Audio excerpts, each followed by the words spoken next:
frozen to the bone. There's darkness in your soul. You're cold, cold heart. You're cold, cold heart. Yeah, hold me like a... Let me preface this video by saying something that I would normally never ever say. Normally I say spoilers, but you know how I roll. But in this particular case, I think I'm going to stumble around a lot because I really want to explain how awesome this episode was without giving too much away for the very probably first time in Trek canon history. But it's for a very good reason. Hello, everyone, and welcome to another episode of Trek Canon. So today, I'm excited to talk about Season 2, Episode 2 of Star Trek Strange New Worlds, Ad Aspera per Aspera. Ad Astra per Aspera? Ad Astra per Aspera, maybe. Nope, Ad Astra per Aspera. I'll get a little bit more into what that meant later, or what that means later in the episode. But first, let's talk about what's going on in this episode. I think I'm going to go ahead and get this out the way, just out the way. This episode,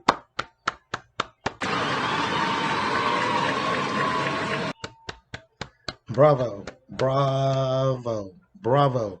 This was an episode of Star Trek. This was, look, when Star Trek writers get together and they say, I'm going to write an episode based on law and the subjects that they're going to handle, things like Measure of a Man, court martial, man, it's so many, drumhead, it is so many outstanding episodes of Star Trek where when they get together and they say we're gonna write something that deals with law and have it reflect something or so many things in current society, it is always going to be. And I'm going to have to say, as far as all of those great Star Trek court classic episodes go, this one right here is hands down my favorite of them all. What's going on is that we pick up with the trial of Commander Una, right? Or number one, basically her being an Illyrian, being genetically engineered, which everybody knows is against Federation like law. Everybody knows this as a result of the things that happened during the eugenics wars, which we know from the Space Seed and Khan. Of course, Pike has went to go and find someone to help out Una or to represent Una. At first, I was thinking it was going to be the lawyer from the episode Court Martial from the original series, someone playing that character. But as soon as I seen her, I said, oh my God, I love her. She is from American Gods, right? That outstanding show that used to come on a while back. I was like, oh, as soon as I seen her, I knew this was finna be in for a treat. So Ms. Yetide Badaki plays Nira Katul, man. She's this civil rights lawyer that Chris Pike ends up finding on his world that the Illyrians live on. And the Illyrians, they walk around like everything's normal, but the oxygen is so low that Pike has to have this thing on, and he's sitting there waiting, and he's running out of oxygen because she don't want to see him, because we find out later she do not like Starfleet at all. I was wondering how they was going to go into the things that happened with Bashir in Deep Space Nine during the time when they found out that he was an augment. I was wondering how they were going to keep with canon, but still provide an episode worth watching, and it was still engaging and would still provide a positive outcome for Commander Una, or number one. Because of course we know later she's there at the events of Talos in the cage.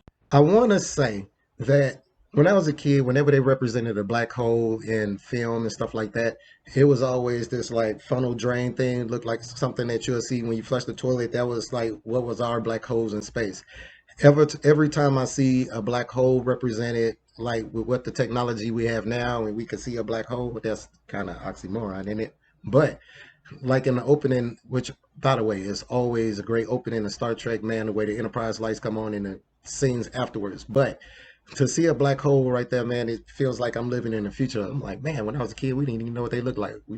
We thought they looked like flushing toilets. Now we seeing black holes. Is that weird? They have this little moment where they're in what I guess would be like the lounge or 10 forward of the Enterprise, and Dr. Mbenga and Ensign Ortega they're sitting down at the table and they're looking at Spock talk to this admiral, which is the Judge Advocate General. And Ortega's basically lip syncing, doing an ad lib of what they were saying and making it seem like they all having all this fun.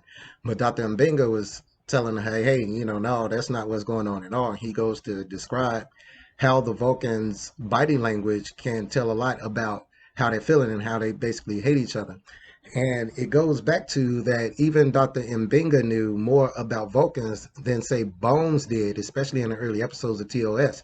If you look at the episode of Mock Time, uh, who was it? Bones was even like, hey, if anything happens, go get Dr. Mbenga. He knows everything about Vulcans. Spock is in great hands. Is it Mock Time? Am I tripping? But anyway, when Spock was in a coma. So eventually, the lawyer lady Neru, she decides to accept the case from that Pike presents, right? Because apparently she's already been keeping tabs on it. She goes aboard the Enterprise and she ends up meeting Lieutenant Nguyen Singh, and she asked for the Uniform Code of Military Justice. I love the way I knew she was gonna knock it out the park, but I love the way Neru was CO was played. She killed it. Her demeanor, her attitude, her classiness, the elegance, and she was awesome. But she gets right to work, and the trial begins. Pike don't want to go, and he's advised not to go and sit on a chair because he could be implicated because he knew that Una was an augment, which means he should have basically turned up to Starfleet. What ends up happening, man, is one of the best court dramas that I've ever seen. Before I even get into that, can we talk about the OG box terminal with the big old cards that you stick into the computer like they had in the TOS episode Court Martial, where it reads the person's whole service record, what they've been charged with? Can we just point out that was a nice shout out to that? That was a nice little call back to that. Before I get also into the courtroom aspects, there are things that's always going on in the background, things that people developing clues, people doing their own types of investigations, people trying to watch the series. The courtroom drama unfold on the view screens like they did in, say, what was it? Oh, The Undiscovered Country, where Spock and them was watching it on the view screen and everything with the court thing going on between Kirk and McCoy. Anyway, but in this case, you have Lieutenant Nguyen Singh, and it was this one moment where she goes to Lieutenant Uhura stands up, give all the respect that's deserved of a higher rank, and she basically asks her for a personal log, and Uhura's like, yo, we need to get clearance from Starfleet and all this kind of stuff, some admirals. And I was thinking to myself, I didn't know it for a fact. I didn't see people accessing personal logs and captains ordering personal logs looked at in situations. It's a rare thing. It's got to be like some stuff happening. But I know for a fact there's been some captain level and down people that's been getting into some personal logs. But anyway, you hear is very professional and telling her like, hey, listen, you are my mentor and I know that she's your mentor. And because of that, I'm not going to do something that's going to get all of us in trouble. So basically I'm going to have to decline that. We're going to have to figure out a let's get us in jail way of helping out, number one. And I thought that was cool about Uhura. That, like I said, man, Uhura is so awesome the way they portray her in this Strange New Worlds, just like they did in the original series. But she gets a lot more to do than she did in the original series. But we know about it.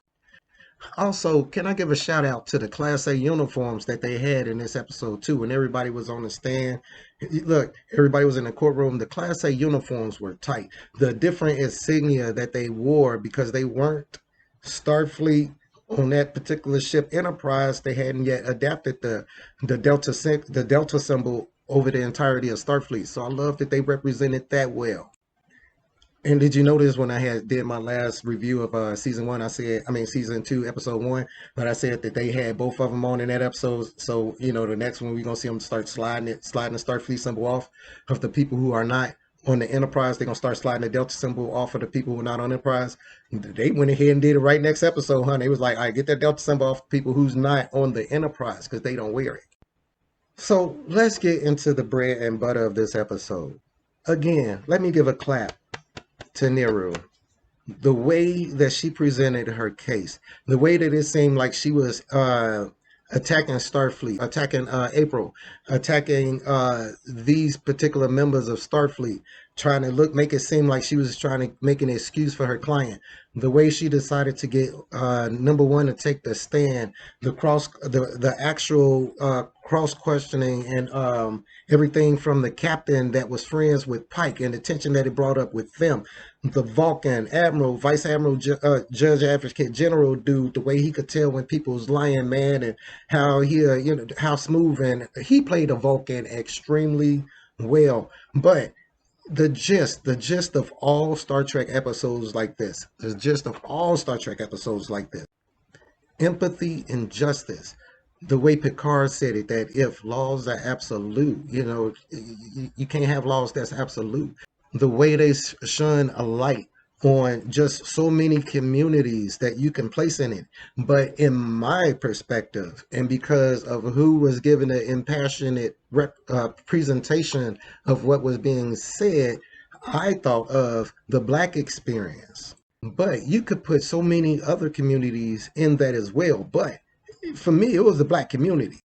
The way she presented her arguments, so concise, so filled with empathy, yet with facts. The way each of them did, the way they said, okay, this is the hard version of interpretation of law, how it could be based in ignorance and fear, and the way they pointed out, hey, at one point slavery and marginalization and all these types of things were at one time law.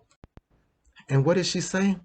If the law is not just, then I ask, how do we trust those who created the law to serve justice? That was powerful, and that's why I was at the beginning of this particular episode. We went into Una's story. Man, look, number one story was, I was like, man, look, besides Tasha Yar, you up on the list of people who had a real messed up upbringing.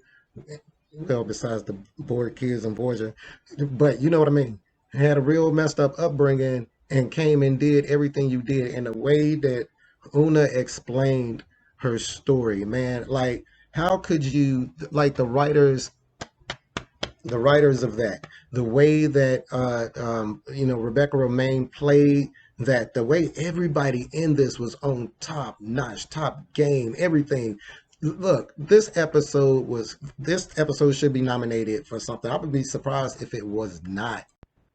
Definitely Miss Yatiti Badaki, man, who played Niru Khartoum, man. That's one of my favorite characters now. From American Gods. Look, that is awesome. So, ad astra per aspera. What does it mean?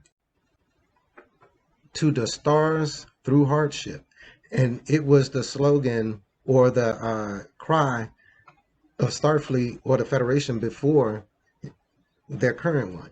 We got to even go into General Order 1 and examine, look, I'm not gonna give away the episode. This is one of the first times I'm not gonna give away because I'm leaving so much out. That's because I want everybody to see this episode, season 2, episode 2, Ad Astra per Aspera. I want everybody to stop what they're doing if y'all haven't seen it and check this out. This is hands down. This is one of those Deep Space Nine level writing right here, man. I totally agree, man. I totally agree. Look, thank you guys for watching. Please subscribe to the channel if you haven't. Leave your comments below about this episode, what you thought about this episode. Look, this episode's peace, recycle, and say the whales. You guys be cool.